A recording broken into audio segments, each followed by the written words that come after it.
Hey guys, it's Ryan here with HobbiesofaMan, and today we're going to be doing another Savage Sword of Conan review. This is looking at issue number 3, the midway point of the first year of the return of Savage Sword of Conan. I think at this point, it's like pretty clear that this is going to turn into an ongoing series, right? It's going to continue to go on until sales are no longer able to justify having it around. But I don't think it's been officially announced.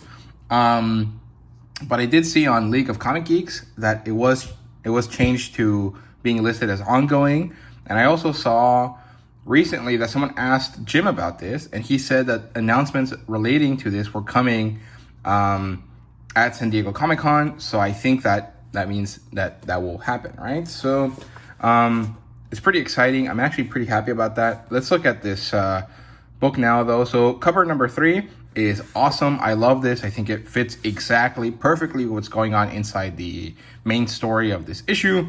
I love the title here. They made it clear so that when you put it on top of this painting, you can see the background there. And I think that was phenomenal. That was great because this moon aspect here is kind of pretty important to the painting, right? So deciding to not cover it up was awesome. I think they did a great job. I love this cover artist. I think that they should do more covers, so hopefully they do.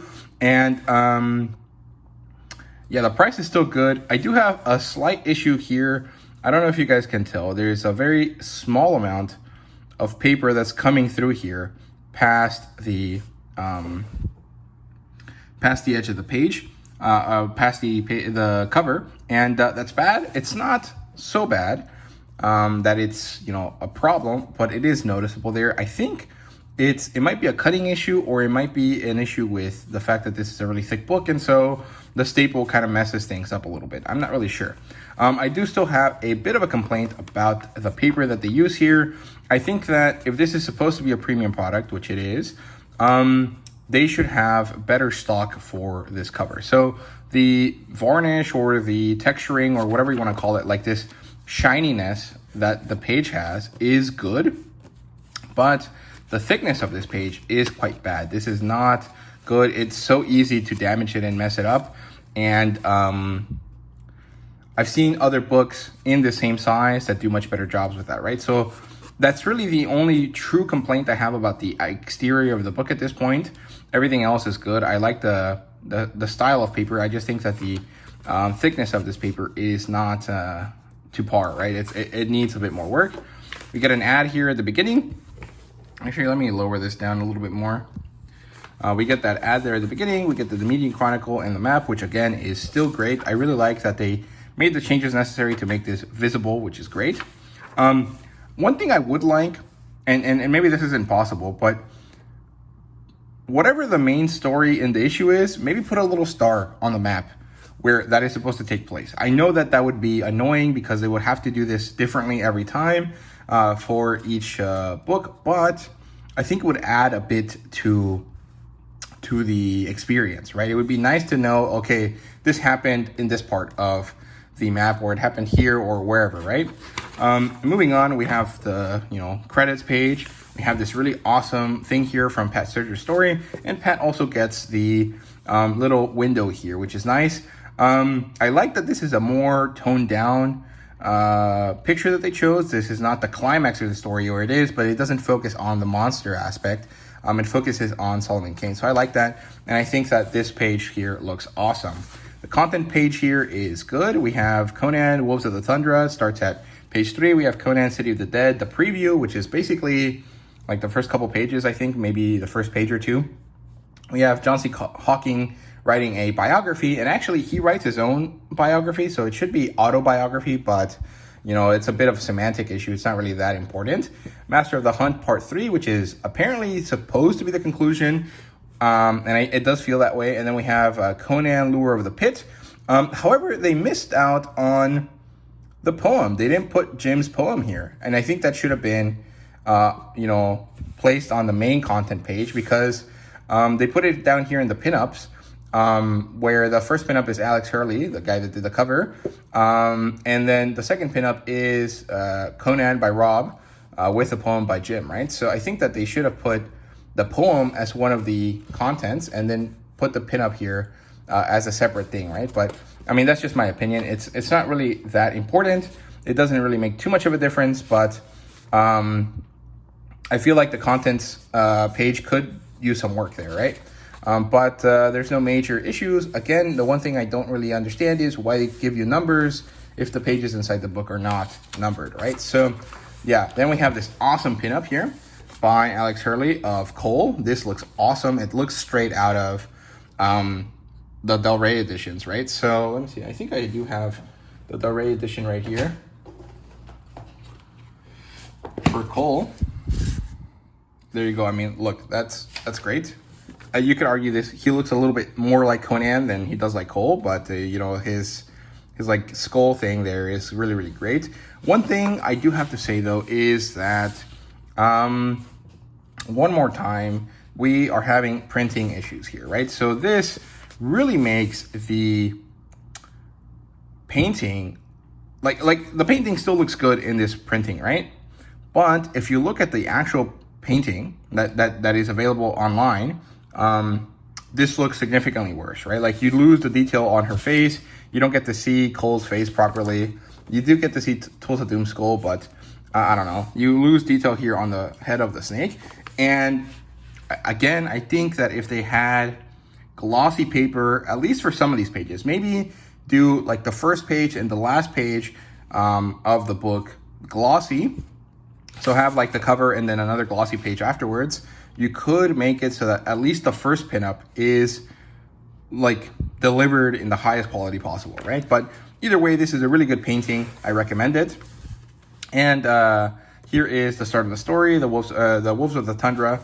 And I actually really like this art style. I think it's fun. I really love how savage this looks, right? And it almost has like this cartoony style to it that works really nicely for me. I really like this a lot, all right? And so you get these characters here, and you think that they're nice and gentle and that, you know, they're about to get killed. And then it turns out that that's not the case, that they're also monsters, right? And then you get this awesome page here. This is great. I love this. And it turns out that this monster is actually Conan, and that's crazy. I love that. I love that Conan turned into a werewolf, and I think that's really great. It's actually a really nice subversion of the expectation here, where you think that Conan is supposed to go hunt this werewolf, but it turns out that he is the werewolf. Then you get a flashback to how this happened. I love how Conan looks here. He has that grizzled, kind of like nearly old man vibe to him that I really, really like. I love the way that they drew these, you know, wolf, what are they called? Like heads, I guess, stuffed heads, which is nice. I really enjoy the conversations here, the quick fight, and then darkness, right? You don't know what happened here, but you can kind of assume, and then Conan wakes up to death all around him, although you don't really get to see it, which is interesting. And you realize that he was bitten by a werewolf and that he now is cursed. And so he gets outside, he's cursed, he kills his horse, which is awesome. And then later on, he wakes up again, and it turns out that he destroyed this farmer's house, but the farmer managed to stay far enough away from him to not get killed. He is told how to break the curse, and now he is off to hunt all of the werewolves. So again, you subvert the expectation that he was going to hunt werewolves by turning him into a werewolf, and then you kind of bring it back to what you were expecting initially by having him hunt all of the werewolves. So I think that's really, really cool. This double spread here is awesome. I love it. I think it's so cool. And it makes use of the split in the page really, really well. So I think that's great. The action and everything, the posing and the paneling is great. I love this, you know, magical wolfman thing. Really cool. And then the final confrontation here before the end. And I think this is awesome. I love this page. And then this is a really funny joke here at the end where Conan, after this experience, goes off to a new tavern, sees the same type of decoration, and then he's like, I don't want to turn into a snake man. Screw this. I'm off. And it's really, really funny. I like that. I thought it was great. So that first page, or the first story, was great. I really, really liked it. I would give it like a 9.5 out of 10. It was nearly perfect. I just had one or two complaints where I think that the story could have been longer, right? Like there could have been more to the aspect of Conan hunting things, right? And honestly, I would have liked to see this be like a 2 or 3 issue arc in the main storyline. I think that would have been cool.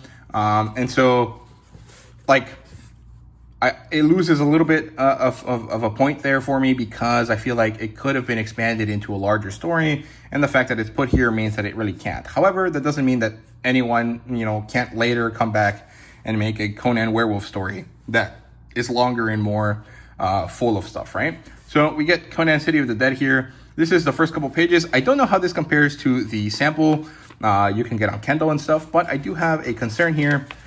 First of all, there's nothing too problematic here, but you can see that there's some issues with the printing again, where it's barely noticeable, but there's like these streaks of ink that make it harder to read some of these letters, right? I think that's just due to the saturation of the ink. And also, this lettering is tiny, dude. Like, I can read it fine, but I wear glasses, right? My dad is farsighted. He wears glasses to see up close, and he would never be able to read this. And my dad is in his 50s. He's like 56, right? So he is kind of like the prime age for the people that read Conan. And if he would have trouble with this, I assume that the vast majority of people that pick this up also have problems reading it, right? So I think that there was a bit of a fumble here with making this so small, right? Like, I understand why it happened. It's probably due to the fact that they have to stay within the confines of a certain amount of pages.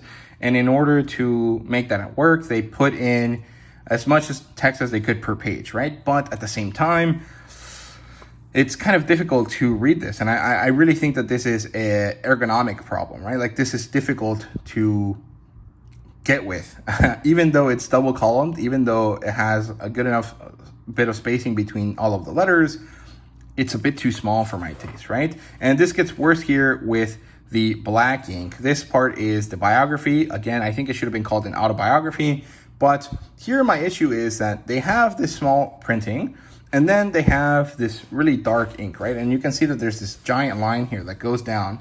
That is an issue because all of the letters that cross this line are darker than all of the other ones, right? And it's already kind of hard to see, even with the high contrast between the black and white, or like the newspaper color versus white or versus black. And so I think that this was an issue. Also, this picture is great and it's wonderful, and I'm really happy they included it. But man, this is like nearly the size of the actual book, right? Look, it's only slightly smaller. Well, I mean, actually, it looks a lot smaller now, but this is huge. I don't think it needed to be this big. And the fact that it's this big means that they could fit less text per the page. And I think that that was one of the reasons why this text, at least for this portion, is so small. And also, I like these detailings here, these really cool things that they do, that they put as part of their heroic signatures, like marketing or like vibe, right? Like, this is part of how Heroic Signatures wants to present itself, with these really interesting blood splatters and paint streaks and stuff. But you can see that because of this, they're wasting a lot of space on this page that could have been used to make this a bit bigger, right? And so I think that was a bit of a fumble there. Maybe they could have cut this a little bit more so that the letters could go further, and then that might have made it so they had more space. But I think that ultimately the thing that wasted the most space that didn't need to was this image here. I love it. I think it's great, but it's a bit too big for my taste, because in order to make it this big, you had to make this much smaller, right? So yeah, and then we have Master of the Hunt, part 3 of the story. This is the end of the story, and I actually really like this. I think it was nice. I love how Pat Searcher works with the black and white here. It's great. It's awesome. I love how the creatures look and Paradise looks and all of these different things. And it turns out that the Gar is basically some sort of fey creature, and it was cast out from, it's Paradise, and now he's being attacked, but he decides to attack Cole because he's threatened, and then Cole blows the horn and calls the Wild Hunt, and it gets taken. He finds the child, he brings the child back home, and all is well. However, I do feel like this was a bit too quick. I think that the battle here could have lasted a bit. I would have liked to see, the Gar fight at least some of these hounds, right? Before it got speared through by Aaron, right? But it's not that important. I think that overall this is great. I hope that later They do a Pet Searcher Master of the Hunt like issue that collects the whole thing in color and maybe keep it in this larger format. I think that would be really, really nice. And it would fit within the stuff that they're giving out. And it shouldn't cost more than this. It should cost maybe less, right? It could be like one of those $6 range, things for magazine size books, right? So that would be nice. Then we have The Poem by Jim Zub, with art by Rob Del Toro. And of course, Rob's art is phenomenal as always. And Jim did a really good job with this poem. I really, really liked it. I think it's nice. It works out really nicely. It talks about how Crom, the mountain god, is this crazy, badass god that has his Sumerians, and that they don't really do anything for him, but if you fight against them, you will die. And you will call out to Crom because he is the reason you're dead, essentially, right? So that's really cool. I really liked it. I think it's nice. Jim did a reading for this on his YouTube channel. I'll leave it link down below, or I'll leave a link to Jim Sub's channel so you guys can see it. I think it was nice. However, I think that Sean from the Conan YouTube channel could have done a little bit of cross-promotional stuff here by having John C. Hawking read this out, thinking, like as a way to combine or bring together both John C. Hawking and Jim Sub's work here. Because John C. Hawking, I don't know if you guys have seen the interviews, but he has a really nice voice. And I think he'd do really well reading something like this, right? And it would be a nice way to get two different creators that are working on the same sort of stuff, interacting in a way that's a little bit different, that would also help bring attention to both Jim Sub's work here on the comic books and also John C. Hawking's new novel, right? So I think that would have been cool. It's not really that important. I don't think it's necessary. I think Jim did a great job just by his own reading, but I think that it would have been nice to have that sort of cross-promotion there, right? And then we have the silent story, which is awesome. I think this is really, really cool. However, I don't necessarily like the artwork here. So this is done by Alan Kwa, and it's a comic craft title. I don't know what that means, but yeah, so the art style is pretty interesting, but I'm not sure if this was a stylistic choice or an issue with the printing here, but there's a lot of blurriness to the faces here. There's a lot of shadows that don't really work to enhance the characters, but rather to make them more muddy looking, right? And the funny thing is that this doesn't happen with the female character. It only happens with Conan himself, right? So there's these really deep crevices in his face, which makes sense because he is a brooding character, right? And how do you show that physically without having him express that? Well, you make him look like he's carved out of stone. You make him sad. You make him have these really big burrows and grooves in his face, right? So I understand the point of that. I understand why, but it doesn't work for me. It makes it really hard to see his face, and I don't necessarily like that, right? So that's one issue I had with this story. The other thing is that this is essentially the same as A Frost Giant's Daughter. I don't necessarily think that's an issue. I don't have a problem with it, but it is very similar. And maybe that's why it was supposed to be included here, because next month, or actually at the end of this month, they will be starting the new Frost Giant's Daughter related stories, right? But it was just a bit too similar for my taste. But, this part here where she turns into the monster, awesome. She brings his attention to her, she brings him in, and then she does this, right? So it's like this sort of siren story, but that's exactly what the Frost Giant's Daughter story is. I also really liked this setup here once I understood how to read it, right? Because if you see this layout, you would naturally assume that it's like this, right? But because of this division here, I thought that maybe it was not supposed to be read that way. And so I read it like this first, and then I was confused because it doesn't really make sense. And then I read it the whole way. I think that in order to fix that, maybe you don't need to fix it. Maybe I was the only one that had this issue, right? But maybe make some of these panels go off into the next page, just so it's clear that, you're supposed to read this, register 6 cubes at a time, right? Instead of going one page and then the other. But that's really not that important. It was just an issue that I had that I think could have been solved with a little bit of a difference to how the panels were sorted. But there is one thing I really love here, and it's that, first of all, this panel here, amazing. I love how this almost looks like it's actually coming at you from inside the panel. I think that's great. I love how some little details pop off the panel and go through the panel lines into the next one. I think that's really, really great. This part here is phenomenal. I love all of that stuff. I think it looks really, really nice. And then it ends with Conan, of course, finishing off. I love this. I don't think that this has been added before, but I think it's great. I really, really like that. I like the ads here, but maybe this was where you could put a cover gallery. Now, I understand that in the first review, I said that I didn't like the cover gallery, but I didn't like the cover gallery because on this paper, with the printing quality they have, it doesn't look good. However, on this type of paper, it looks pretty good. It looks great. I would recommend that they do that, right? Maybe have this split into portions, right? Maybe have the cover gallery, since there's really never more than 2 covers for these books. Just have the 2 covers here, you know, out now, and then have this ad be slightly smaller for the rest of the page, right? I think that might be a good way to do that, but I don't know. That's just me. And here is the next issue. It comes out in September, I think, and it's going to be mostly stuff relating to the Battle of the Blackstone event, right? So it's going to have stories by Jim Zub twice, and then it's going to have another Pet Searcher Solomon Kane story, which is cool. It's going to have a Dark Agnes story, a Conrad and Kirwan story, an El Barak story, and Jeff Shanks, friend of the channel, is going to be doing the Conrad and Kirwan story, and he said that it's following up from one of the last stories in the Horror Stories of Robert E. Howard book, right? So I think it's the one called Fragment. Hopefully he answers down below in the comments. Let me know if that's true or not. I think it is. I was going to ask him about it, but I didn't get the chance to. So hopefully he answers in the comments. But yeah, so that's it for this book. I would give this whole thing a 9 out of 10. I think it's nearly perfect. I do have some issues with it that I mentioned, obviously.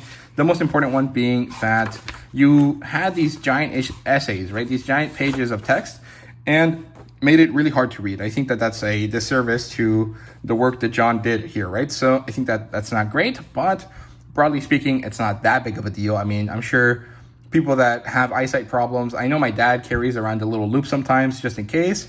So I'm sure other people have ways to deal with it, but I just found it to be a little bit of an issue ergonomically, right? So yeah, there you go. That's Savage Sword of Conan number 3. I can't wait for the next one. I'm very excited, and hopefully this series continues on for a long time, right? So yeah, thank you guys so much for watching. Let me know what you guys thought down below, and see you guys in the next Conan video.